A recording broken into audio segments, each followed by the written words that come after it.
What's going on, guys? Today's a rainy day in LA, which absolutely never happens.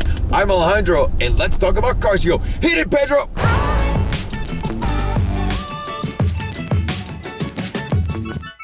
Wow, Pedro, very well done. I see you've been hitting it really hard. For those of you who are brand new to the channel, well, there's about like 50,000 of you, and thank you so very much for joining, subscribing, and for following. This is a show where we just talk about cars and nothing else. So with that said, let's get the party started with what's exciting me right now. What are the two new cars that I'm excited? Now, number one, I already talked about it, is the Maybach S650 Cabriolet. But Alejandro, it sounds so stupid. You're buying just an S65 Cabriolet AMG, fucking long ass names in the first place. Yeah, I totally understand that. I get to see the car in person. It looks insane. The interior looks different than the regular one or the 65 or anything like that. The leather on the seats looks amazing. Amazing. It's unreal, the detail that went into those, and they look very, very comfortable. I'm excited to see how the car feels, handles, and everything, but so far, a few of the stats are making it a limited production car. 300 are going to be made, 75 are only going to make it to the US. All of the cars are pre-spec'd, so you're going to get the red one, blue one, or a white one. They're only making 10 of the red ones that are making it to the US,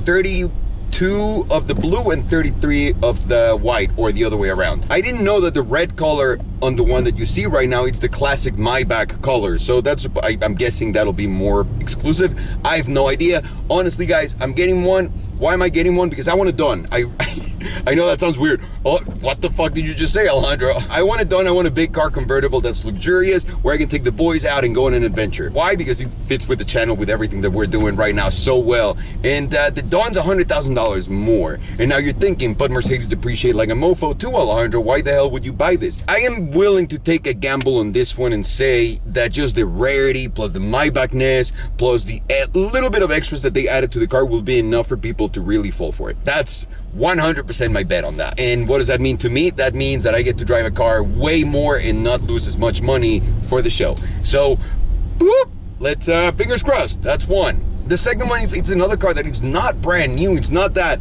ooh, but McLaren just officially announced that they're making the F1, the three-seater homage car that they were not releasing before. Do you guys remember that? We're gonna talk about the new McLaren F1, the one that McLaren's not building at all, and that is not the F1, and it's not a three-seater, and that no one wants that car.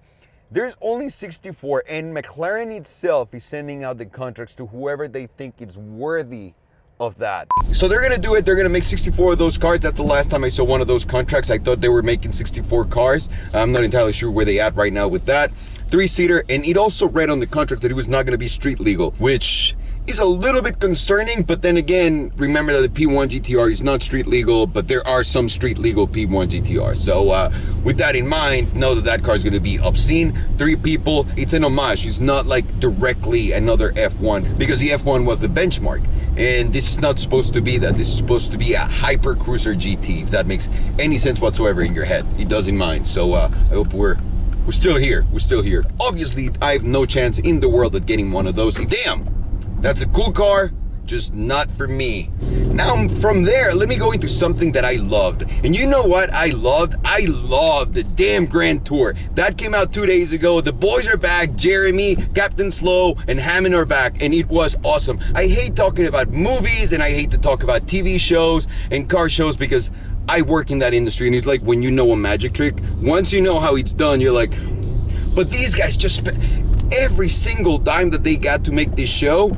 They spent it so fucking well. Kudos to you guys. That is the greatest car show of all time, in my opinion. So that is a dream of mine now. I want to make one of those shows, like have a hefty budget and really just go to town with it. And you know what else I loved about it? When they came out, they did this whole promo thing where they just random crash Prius appeared all over the world, and I'm sure Pedro's linking some images right now. That is awesome. That's out of the box self-promotion, and I love that. Anyone that has a great marketing strategy, it's a legend in my book, because today that's one of the most important things.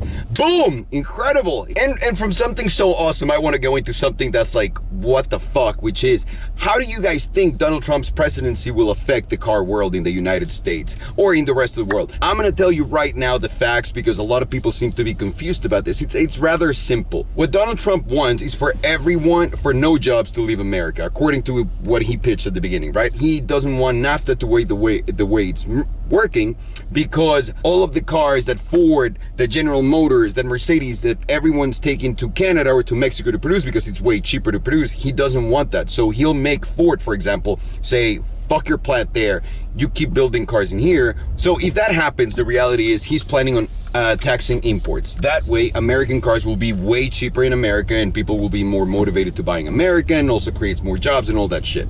It also comes with a downfall of it, right? What's the downfall of that? That every other car is going to be 30% or more expensive. This is not a reality yet. This might never happen, but this is what the policy says. So I'm just gonna leave this one out to you, and this is gonna be the question of the day. What do you guys think will really happen with this? What is your hope? What are you afraid of? I'm personally just terrified that every other car that's not American, it's truly going to be 35% over. I mean, if you guys look at $1 million cars, that's $350,000, and then it's just exponential, right? So there's that for us car people to look forward or not look forward. And what's on the verge of depreciation this week for me, it's the Acura NSX. Finally dropped. I've been offered a couple of them under sticker now for the dealer. I actually heard Farshad got a chance to get him one, and he said that it's incredible, that you get a lot for your money, but in the end of the day, the biggest downfall of that Acura, of that NSX, is that still at the end of the day an Acura, a Honda product, and you can see it all over it.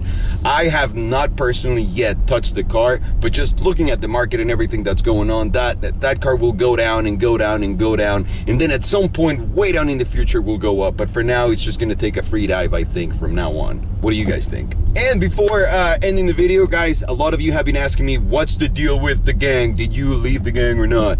The reality is, absolutely I did. And I don't want to get into any rumors, and I don't want to make a big deal out of anything. Here's the deal. Those guys, it's 12 of us in the company, right? Or was 12 of us in the company. And most of those guys had a direction in mind that was not mine. So simply put, without like any he said, she said bullshit, we had a disagreement on where the direction of the company was. I personally thought we had to go in a certain direction, which is basically what you've seen in every single thing that I do. They're going their own way, I'm going my own way. How is that affecting you guys? And the reality is, I hope it doesn't, because I still believe and 100% support the idea that cars unite people. It's 100% true. Cars do unite people, and they brought me to my friends, and honestly, I'm living the life that I'm living because of cars, and because I love them, and because they're my passion. I'm not telling you guys to not be behind it. You guys can make your own decision. You guys will see it.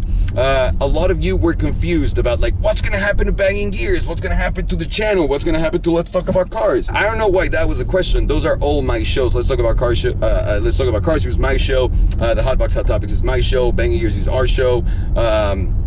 What else? The vlogs are our shows. So everything that you see and you've seen on the channel until today will remain. Obviously, some people won't be a part of it that you've seen before. I want to just ask you guys if you can please just stop asking me, because it's just like going through a recent breakup, or like when you go and you don't talk to a friend anymore. It feels like that. So I just don't want to be reminded of it every single fucking time. I'm doing what I love, and this is what I'll always do and never stop doing. So if you guys have any questions, I'll be making a lot of videos. Salomondrin has an app coming out. If you're curious about like where the channel's going, we already made a video on that. So Pedro, please link it here. I believe it was named How Do I Make My Money?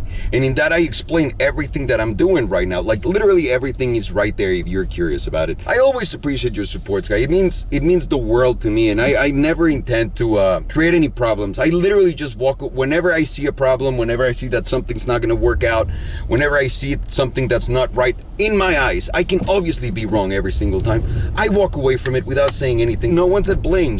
This happens all the fucking time to everyone, and to some would be embarrassing to admit. You know, I apparently didn't run the company the way it was supposed to be ran, but so you guys know what I did until now was I put it in all my videos because I wanted everyone to hear about it. That was mainly my thing, and that's why it's so connected to my brand name. You won't see any more of that, and at least for a long time. Like I said, I just need some space, please. It's like you know, we're not friends with benefits anymore.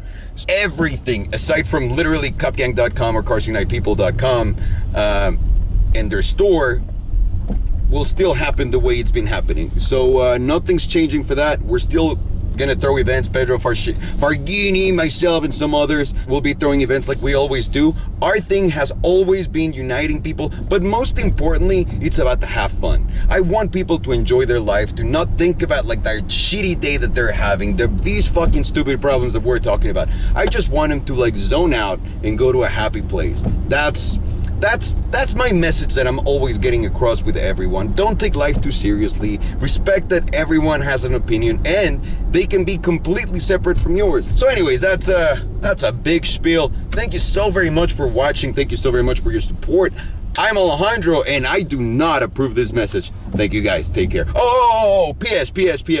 You'll see way more Let's Talk About Cars, yo, and other stuff on the channel. Mostly 100% during the week you're gonna see vlogs, and during the weekend you're gonna see the cars, because views, which is what people like, the more views, that means more people are loving the vlogs more, and we're incorporating a lot of car content, so we're sticking to the vlogs, and a lot of very exciting things are coming up. So I can't wait to share with you guys and for you guys to see it yourselves like I always do, because I always come through, guys. Come on, I even made a thing called penis points. Take care. Bye.